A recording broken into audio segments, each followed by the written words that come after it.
ഒരു സമുദായത്തിൽപ്പെട്ട ഒരു ജില്ലയിലുള്ളവർക്ക് മാത്രം സംവരണം നൽകുകയും മറ്റു ജില്ലയിലുള്ളവർക്ക് സംവരണം നിഷേധിക്കുകയും ചെയ്യുന്നത് സാമൂഹ്യ നീതിയല്ല എന്ന് ശൈവ വെള്ളാള സർവീസ് സൊസൈറ്റി സംസ്ഥാന ജനറൽ സെക്രട്ടറി അയല ഹരികുമാർ വാർത്താ സമ്മേളനത്തിൽ പറഞ്ഞു.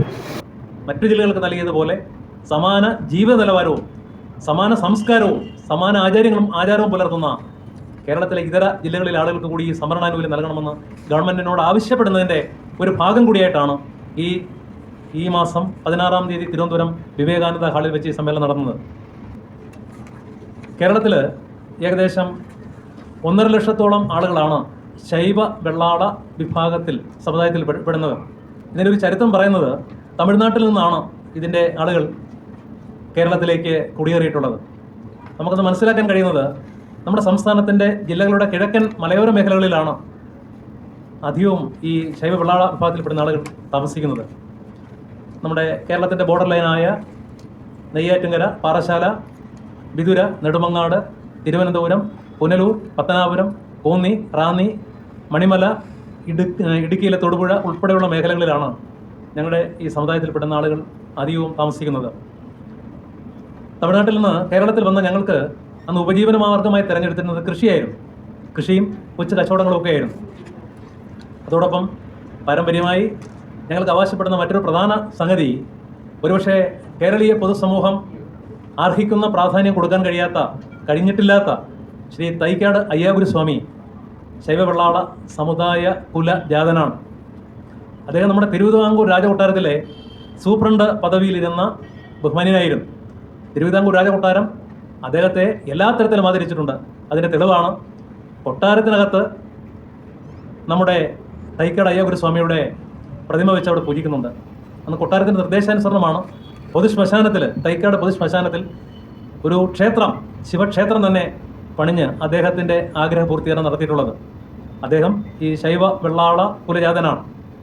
അതുപോലെ പ്രധാനപ്പെട്ട മറ്റൊന്ന്, അദ്ദേഹം ഈ കേരളത്തിൻ്റെ നവോത്ഥാന രംഗത്ത് ആത്മീയ രംഗത്തും നേതൃത്വം നൽകിയിട്ടുള്ള ചട്ടമ്പിസ്വാമിയുടെയും ശ്രീ വൈകുണ്ഠസ്വാമിയുടെയും ശ്രീ നാരായണഗുരുസ്വാമിയുടെയും ഗുരുവായിരുന്നു. ഇന്ത ഉലകത്തിലെ ഒരേ ഒരു ജാതി താൻ, ഒരേ ഒരു മതം താൻ, ഒരേ ഒരു കടവുൾ താൻ എന്ന ആശയം ആദ്യമായി പ്രചരിപ്പിച്ചത് ശ്രീ തൈക്കാട് അയ്യാഗുരുസ്വാമിയാണ്.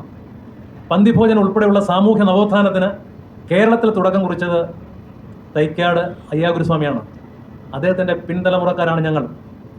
കേരളത്തിൽ ഞാൻ ആദ്യം സൂചിപ്പിച്ച പോലെ തമിഴ്നാട്ടിൽ നിന്നും കേരളത്തിൽ വന്ന ഞങ്ങൾക്ക് ഉപജീവനത്തിൻ്റെ മാർഗമായി ഞങ്ങൾ ചെറു കൃഷികളും ചെറിയ കച്ചവടങ്ങളും ഒക്കെയാണ് തിരഞ്ഞെടുത്തിരുന്നത്. ഞങ്ങളുടെ സാമൂഹ്യ പിന്നാക്കാവസ്ഥ മനസ്സിലാക്കിക്കൊണ്ട് ഭാഷാ ന്യൂനപക്ഷ പദവി 1957 ശ്രീ PS നടരാജപിള്ള മന്ത്രിയായിരിക്കെ ഞങ്ങൾക്ക് വിദ്യാഭ്യാസ ആനുകൂല്യം, ഫീസ് ആനുകൂല്യങ്ങൾ ഞങ്ങൾക്ക് നൽകിയിരുന്നു. OBC ഫീസ് ആനുകൂല്യം 1957 ഞങ്ങൾക്ക് അനുവദിച്ച് കിട്ടിയിരുന്നു. എന്നാൽ 1983 ഒരു റിപ്പോർട്ട് ഞങ്ങളെ ദോഷമായി ബാധിച്ചു. ആ റിപ്പോർട്ട് ഐക്കാസ് റിപ്പോർട്ട് എന്നാണ് അറിയപ്പെടുന്നത്. അനന്ത കൃഷ്ണ അയ്യങ്കാർ റിപ്പോർട്ട് എന്നാണ് ആ റിപ്പോർട്ട് അറിയുന്നത്. ആ റിപ്പോർട്ടിൽ ശൈവ വെള്ളാള സമുദായത്തെക്കുറിച്ച് തെറ്റായ ഒരു റിപ്പോർട്ട് ഗവൺമെൻറ്റിൽ നൽകിയുണ്ടായി. പിൽക്കാലത്ത് 2018 നിയമസഭാ സമിതിയുടെ പിന്നാക്ക വികസന കമ്മീഷൻ ചെയർമാനായിരുന്ന ഇപ്പോഴത്തെ ഡെപ്യൂട്ടി സ്പീക്കർ ശ്രീ ചിറ്റേ ഗോകുമാർ, അദ്ദേഹം 3 സമുദായത്തെക്കുറിച്ച് പഠനം നടത്തിയ സന്ദർഭത്തെ നിയമസഭാ സമിതിയുടെ അധ്യക്ഷനായിരുന്നു. വീരശൈവ, ചക്കാല നായർ, ശൈവ വെള്ളാള ഈ 3 കാസ്റ്റിനെക്കുറിച്ചും നടത്തിയ പഠന റിപ്പോർട്ടിൽ അദ്ദേഹത്തിൻ്റെ സമിതി നടത്തിയ നിഗമനം 1983 ഐക്കാസ് റിപ്പോർട്ട് അത് ഗവൺമെൻറ് അംഗീകൃതമല്ലെന്നും അത് ഗവൺമെൻറ് ഏജൻസി അല്ലെന്നും അത് അനൗദ്യോഗികമാണെന്നും ആ റിപ്പോർട്ട് സ്വീകാര്യമല്ലെന്നും ശൈവ വെള്ളാള സമുദായത്തിന് പണ്ട് മുതൽ അനുവദിച്ച് നൽകിയിരുന്ന ഈ ഫീസ് ആനുകൂല്യങ്ങളും OBC ആനുകൂല്യങ്ങളും ഇനി ഒരു അന്വേഷണം കൂടാതെ അത് നൽകണമെന്നും 2018 ചിറ്റയം ഗോകുമാർ സാറിൻ്റെ ആ റിപ്പോർട്ടിൽ പരാമർശിക്കുന്നുണ്ട്. അങ്ങനെ ഇരിക്കെ ഞങ്ങൾക്ക് ഇതിൻ്റെ ആനുകൂല്യം കിട്ടുന്നതിനോട് ഞങ്ങൾ പലതരത്തിൽ ഞങ്ങൾ നിവേദനങ്ങളും ഒക്കെ കൊടുത്തിരുന്നു. പക്ഷേ ഇപ്പോൾ ഉണ്ടായ സംഭവവികാസം 2020 ജനുവരി മാസം 20-ാം തീയതി പാലക്കാട് ജില്ലയിലുള്ള ശൈവ വെള്ളാളർക്ക് മാത്രം OBC സംവരണം അനുവദിച്ചുകൊണ്ട് കേരളത്തിൽ സർക്കാർ വിജ്ഞാപനമിറക്കി. 2020 ജനുവരി മാസം 20-ാം തീയതി. അതോടുകൂടി മറ്റ് ജില്ലകളിലെ ആളുകളായ ഞങ്ങൾ ഗവൺമെൻറ്റിനോട് ഇത് നീതിപൂർവമല്ലെന്നും ഇത് സാമൂഹ്യമായി തെറ്റാണെന്നും ഞങ്ങൾക്ക് കൂടി തുല്യ പരിഗണന തരണം. നമുക്കൊക്കെ അറിയാം ഒരു ജില്ല രൂപീകരിക്കുന്നതിൻ്റെ ഭൂമിശാസ്ത്രം എന്താണെന്നും. ഒരുപക്ഷെ ഒരു തോടാകാം, ഒരു ആറാകാം, ഒരു റോഡാകാം, അത്തരത്തിലാണ്. ഒരു റോഡിന് അപ്പുറത്തുള്ള ഒരാൾക്ക് സംവരണം, ഇപ്പുറത്ത് ഒരാൾക്ക് സംവരണമില്ല എന്ന് പറയുന്നത് അത് സാമൂഹ്യ നീതിയല്ല. എന്തായാലും പോലും ഇതിനെക്കുറിച്ച് പഠനം നടത്തുന്ന കിർത്താഡ്സ് എന്ന പഠന സമിതിയാണ്.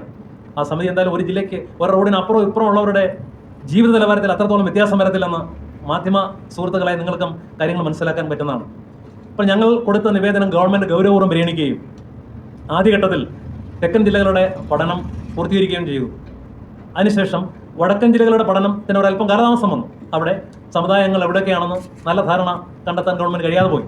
അതിൻ്റെ പ്രധാനപ്പെട്ട കാരണം ശൈവവിളാള ആളുകൾ അധികവും താമസിക്കുന്നത് തെക്കൻ ജില്ലയോട് ചേർന്ന്.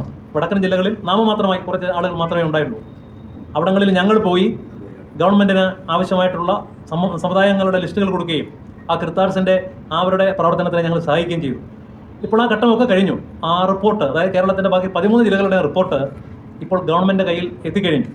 അപ്പോൾ ഞങ്ങൾ ആവശ്യപ്പെടുന്നത്, ഒരുപക്ഷെ നിങ്ങൾ ശ്രദ്ധിക്കുന്നുണ്ടാകും, ഒരു 2 ആഴ്ചയ്ക്ക് മുമ്പ് നമ്മുടെ +1 അഡ്മിഷൻ സമയത്ത് ഈ പല ചാനലിലും വന്ന ഒരു വാർത്ത, അതായത് ഈ കുട്ടികൾ, ഞങ്ങളുടെ സമുദായത്തിൽപ്പെടുന്ന കുട്ടികൾ ഈ ഓൺലൈൻ അപേക്ഷ കൊടുക്കുമ്പോൾ പലപ്പോഴും ഈ പാലക്കാട് ജില്ല ഒഴികെ എന്നുള്ളത് കാണാതെ ചില കുട്ടികൾ അബദ്ധത്തിൽ ഈ OBC ആനുകൂല്യത്തിന് കുട്ടികൾ പിന്നെ ഇത് കൊടുത്തിട്ടുണ്ട്. കുട്ടികൾക്കറിയില്ല, ഈ ചെയ്യുന്ന ഓൺലൈൻകാർക്കും അറിയത്തില്ല. അവസാനം പറ്റിയത് ഗവൺമെൻറ് അലോട്ട് വരുന്ന സമയത്തും കുട്ടി OBC കാറ്റഗറിയിൽ വരും. പക്ഷേ അതുകൊണ്ട് പ്രിൻസിപ്പൽ അഡ്മിഷൻ കൊടുക്കാൻ കഴിയില്ല. അലോട്ട്മെൻറ്റിൽ വരുന്ന കുട്ടിക്ക് വില്ലേജ് ഓഫീസറിൽ ചെന്ന വില്ലേജ് ഓഫീസറുടെ സാക്ഷ്യപത്രം ഉണ്ടെങ്കിൽ മാത്രമേ അഡ്മിഷൻ കിട്ടുകയുള്ളൂ. അവിടെ ചെല്ലുമ്പോൾ വില്ലേജ് ഓഫീസർക്ക് അത് കൊടുക്കാൻ പറ്റത്തില്ല. അതുമൂലം സംഭവിക്കുന്നത് കുട്ടിക്ക് അഡ്മിഷൻ കിട്ടുന്നില്ല എന്ന് മാത്രമല്ല, ആ കുട്ടിക്ക് ആ സിസ്റ്റത്തിൽ നിന്ന് കുട്ടി വെളിയിൽ പോകുന്ന ഒരു വലിയ സാഹചര്യമുണ്ട്. ഇയാൾ പിന്നെ ഒരു അപേക്ഷകനായി വരുമ്പോഴത്തേക്ക് എന്ത് പറ്റും?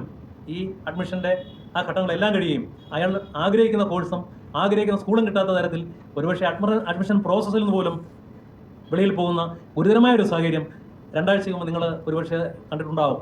ഇത്തരത്തിൽ ഉള്ള ഒരു സാമൂഹ്യമായ ഒരു ദുസ്ഥിതി ഈ ശൈവവിളാള സമുദായം അനുഭവിക്കുന്നുണ്ട്. ഇതിനൊരു പരിഹാരം കാണാൻ ഞങ്ങൾ ഗവൺമെൻറ്റിനോട് ആവശ്യപ്പെടുന്ന ശ്രമത്തിലാണ്. ഈ മാസം 16-ാം തീയതി രാവിലെ 10 മണിക്ക് തിരുവനന്തപുരം വിവേകാനന്ദ ഹാളിൽ വെച്ച് സംസ്ഥാന സമിതിയുടെ നേതൃത്വത്തിലുള്ള നേതൃതല സമ്മേളനം തിരുവനന്തപുരം വിവേകാനന്ദ ഹാളിൽ വെച്ച് നടത്തുകയാണ്. ഞങ്ങൾ ശൈവ വെള്ളാള സമാജത്തിൻ്റെ സംസ്ഥാനതല നേതൃപദവിയിലിരിക്കുന്നവരാണ്.